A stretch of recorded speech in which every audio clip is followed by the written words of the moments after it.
What's going on, guys? This is Gene Jensen, and I'm excited. I leave tomorrow to head down to Florida for my first kayak tournament of the year, and I want to make a video about tournament preparation, the things I do to prepare myself mentally and prepare my tackle to get on the road and get down there and be successful in a tournament.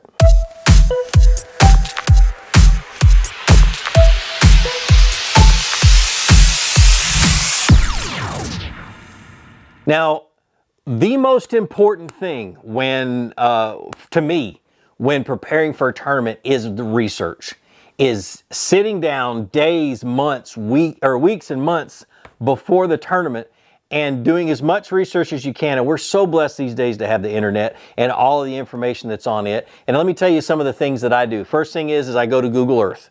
And I look at Google Earth and I try to see, okay, what kind of a lake it is. Does it have grass? Does it have sticks? Is it a deep lake? Is it a shallow lake? Is it clear? I try to get as much information from Google Earth as I possibly can.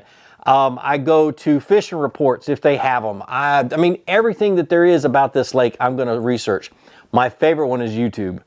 Do a YouTube search about other historic tournaments or other tournaments that have been held on that lake.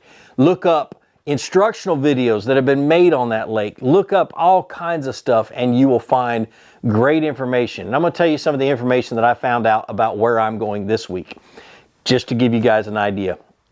Okay, I'm going to fish the Kissimmee chain of lakes. It's a KBF tournament known as the Tinvitational. I qualified for it last year when I finished third in the Guntersville trail tournament. And so I qualified for this tournament. 500 people qualified. I don't know how many people are fishing in it. And it's in, like I said, it's in the Kissimmee chain. So the first thing I did is, okay, which lakes are legal in this tournament to fish? And I think there's 7 or 8 lakes that are legal to fish. And I got to thinking, I was like, okay, so what lakes do I want to focus on? So that's what I got on Google Earth. I opened it up. I said, okay, what lakes really look good for spawning this time of the year? Because that's what's happening in Florida. They're getting ready to move up into spawn. And I looked at YouTube and I watched some videos and some old Bassmasters Classic videos and old FLW videos that were held on the Kissimmee chain of lakes. And there was one section of Lake Kissimmee that everybody always went to and always seemed to do good, at least in my mind. And that was the eastern part of Kissimmee, the eastern bank with all the grass and everything else. So I started doing a lot of research. I looked back on Google Earth and I said, okay, what's over there? Lily pads, all kinds of grass. It's a very shallow lake, and just kind of got an idea of all of that. There's an app called, or it's a web app, so you can go on the internet, search up Navionics web app, and you can look at lake maps and things like that. All right, so I did that. And I was like, okay, that's a really good area. That's where I'm going to focus on Kissimmee.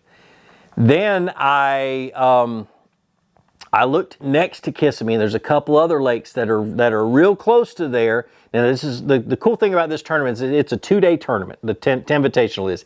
If I win the 2-day tournament, I get to fish the next 2 days against the top 11 anglers in the KBF from last year, which would be awesome. But anyway, so I've got a plan for at least a 2-day tournament. So I looked next to Kissimmee, and there's a little lake called Lake Jackson. And I found out on the internet that that's a catch and release only lake. And it's known for big fish, and it's legal for us to fish. And so I started doing research on Lake Jackson. And I figured out a little bit of stuff about that. Got an idea of what lures people are using to catch fish. And I'm not big on exactly the same lures as everybody else, but I wanted to know what style of fishing they're going to be fishing.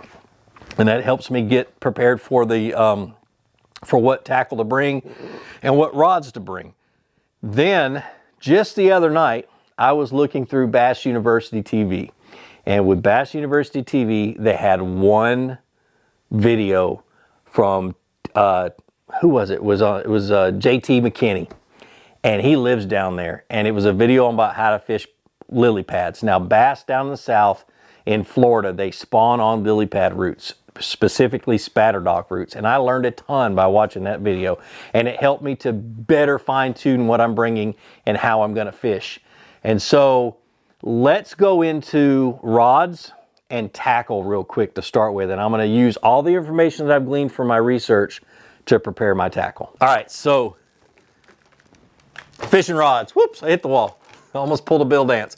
Fishing rods. I keep 6 rods on my boat. I'm taking probably 12 rods with me, but 6 rods go on my boat whenever I fish a tournament. I found that I can't handle 7 or 8 or 9 or any of the other ones. I have to have 6 or less in order for everything to stay out of the way and for everything to be efficient. So let's go over some of the deals. All right, so the first one, and I don't have any soft plastics rigged up on these.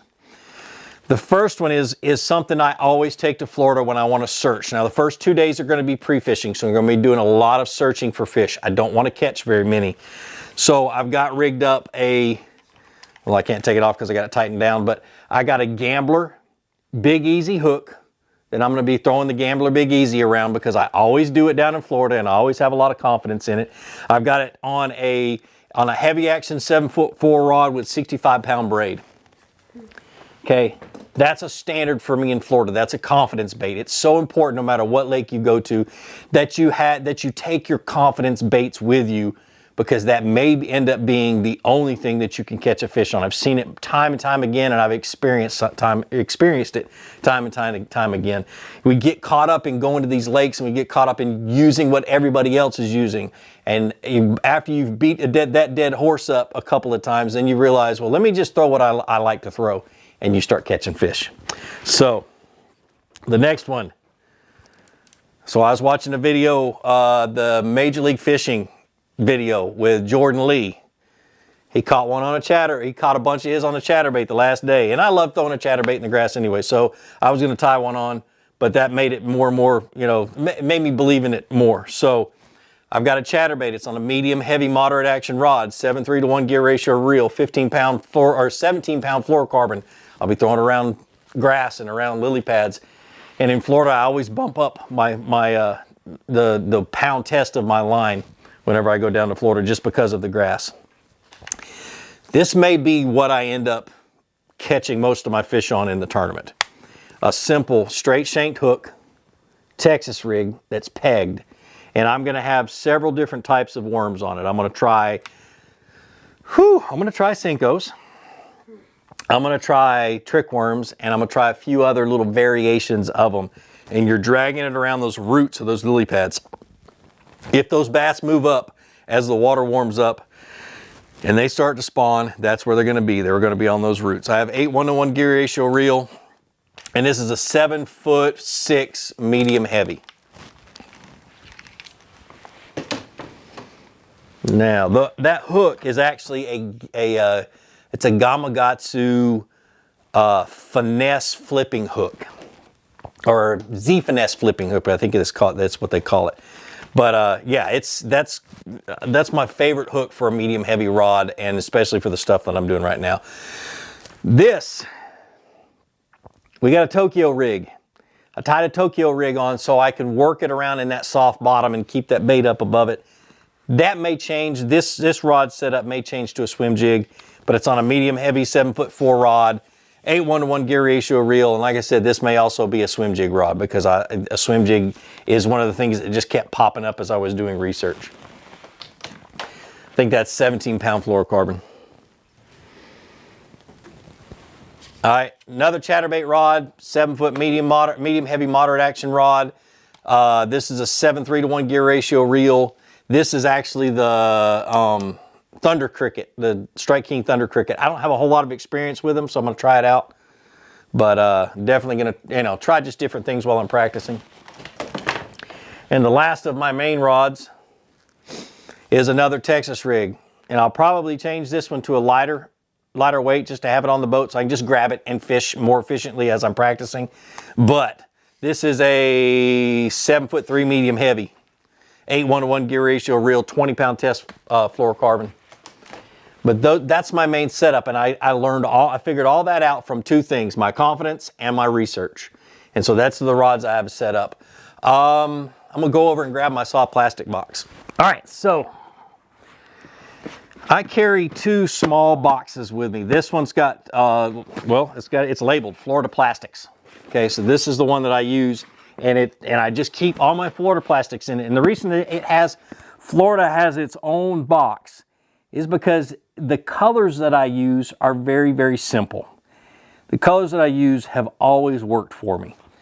If I'm using something where I'm dragging it on the bottom, I use 2 different colors. And I'm gonna pull one out right now. A black and blue of any soft plastic. You can see I've got tons of different soft plastics in black and blue. And a June bug, which is basically purple with some green flake. This is June bug red, black and blue, and June bug. Maybe a green pumpkin, but there's not one in here. It's for some reason I've always done good with black and blue and June bug down in Florida. So all these soft plastics, no matter what brand they are, black and blue and June bug. Now, swim baits, my Big Easies, my Gambler Big Easies. These aren't sponsor stuff, so by the way, but my Gambler Big Easies, Copperfield is my confidence color. That's what I've got in here. I do have a few flipping baits, but typically this time of the year, the flipping bait's really not that good. And you know, everybody that I've talked to over the years and with my own experience, it's best just to drag it on the bottom and feel for those roots and shake it on the roots is basically what we're doing if they're spawning. If it's different than that, I'm going to have to make an adjustment. But me mentally knowing what's going to happen next week with a warm up and everything else, I really do feel like they're going to move up to spawn because they've been pushed back because of cold weather for the last week. Now my other box is sponsor stuff. This is 13's plastics. I have their flipping baits, again, black and blue. I have more flipping baits. This is a very bright blue. And some more oddball colors. I got some worms in black and blue with a leaf that comes along with it. You can tell I've used these. But that's just it. That's the basics of the soft plastics. So the minimal stuff that I bring for Florida is really cool. And that's what I love about Florida. Florida really does make fishing easy. The grass, you're going to be dealing with grass. Almost every lake you're going to be dealing with grass unless you're out deep. Then you got to have some deep diving crankbaits. This time of the year I don't think I'm going to be out deep. So if they are on deep diving crankbaits, I ain't going to have any with me. So we're going to make whatever I have work. But it's real simple. Chatterbaits, swim jigs, my terminal tackle for Texas rigs, and swim baits. Did I already say swim baits? Yeah. Oh, well, I'll say swim baits twice.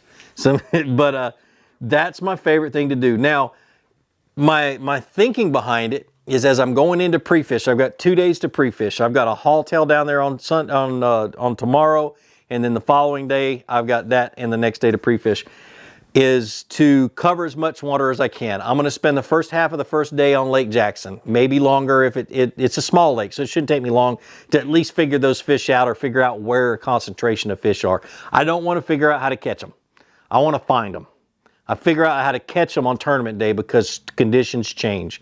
But I want to find them and have confidence in the area that I'm at come tournament day. Then I'm going to spend some time on that eastern bank of Kissimmee. And then after that, if I feel confident in everything, I'm going to get off the water and make sure all my tackle's prepared for tournament day. I don't care if it's the first day of practice or the second day of practice. I'm going to get off the water and I'm going to get my head straight. All right, so one other thing is what I'm going to do is I'm going to put a link right up here so you guys can go to a video that I did about how I prepare my kayak for tournaments. So be sure to go watch that. And another thing is a lot of you guys have been asking, how do I get involved with KBF? How do I get involved in kayak tournaments in general? Pretty simple. And what I recommend is that you guys go and sign up for some of the state challenges. My son Jordan, who's behind the camera right now, loves to fish the state challenges. And it's a month-long tournament. It's your best 5 that you've caught throughout the month. So you can fish in as much as you want, as little as you can, and just go have some fun. I think they're like $25, $35 a tournament, something like that. You got to join KBF to start with. You got to be a member of KBF in order to do it. But the state challenges are a blast, and it's a great opportunity for you to make all the mistakes. Okay, and that's the biggest thing is you don't want to go drop $100 on a tournament like I've done and then go out and then figure out where all the mistakes are. You want to be able to fine tune all those little things, where to put stuff, where's your measuring board put, where's everything else, how to keep a fish from flopping off the board, how to get your camera, your phone right, and how to keep from dropping your phone in the water. All this stuff that you can learn by just fishing a fun tournament. And then when you want to bump it up and go into one of some of the bigger, more national tournaments, then you've made all the mistakes. So be sure to join KBF. Be sure to try out the challenges. They're a lot of fun, like I said. But like I always say, be sure to introduce somebody to fishing. Introduce them to my channel. Let me help you teach them how to fish. More importantly, get out on the water, go out and catch some fish, and have a great day. We'll see you.